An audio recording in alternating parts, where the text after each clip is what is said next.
सूर्य और वायु की कहानी। एक बार की बात है, एक दिन सूर्य और हवा में अचानक विवाद होने लगा। दोनों इस बात पर बहस करने लगे कि उन दोनों में सबसे अधिक शक्तिशाली कौन है। वायु बड़ी ही घमंडी और जिद्दी स्वभाव की थी। उसे अपनी शक्ति पर बड़ा ही गुरूर था।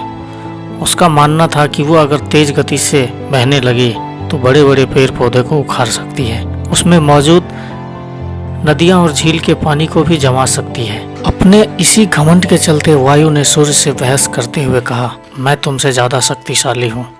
मैं चाहूँ तो किसी को भी अपने झोंके से हिला सकती हूँ। सूर्य ने हवा की बात मानने से इनकार कर दिया और बड़े ही शांत तरीके से कहा, देखो, कभी भी अपने ऊपर घमंड नहीं करना चाहिए। हवा यह सुनकर चिढ़ गई और खुद को ज्यादा शक्तिशाली बता रही थी। इस पर दोनों आपस में बहस कर ही रहे थे कि उन्हें तभी रास्ते में एक आदमी दिखाई दिया।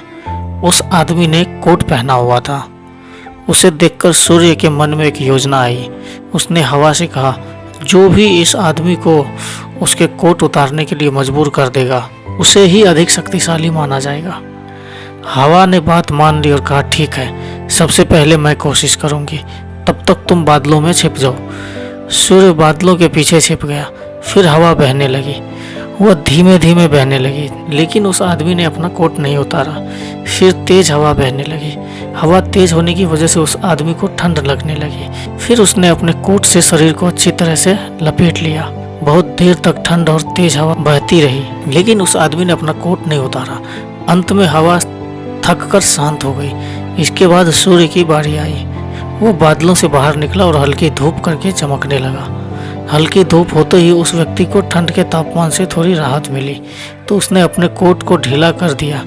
इसके बाद सूर्य तेजी से चमकने लगा और तेज धूप निकल गई। तेज धूप होते ही आदमी को गर्मी लगने लगी और उसने अपना कोट उतार दिया।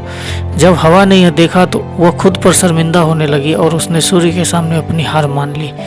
इस तरह घमंडी वायु का अहंकार भी टूट गया। कहानी से सीख, खुद की योग्यता व ताकत पर कभी घमंड नहीं करना चाहिए, क्योंकि घमंड करने वालों की कभी जीत नहीं होती।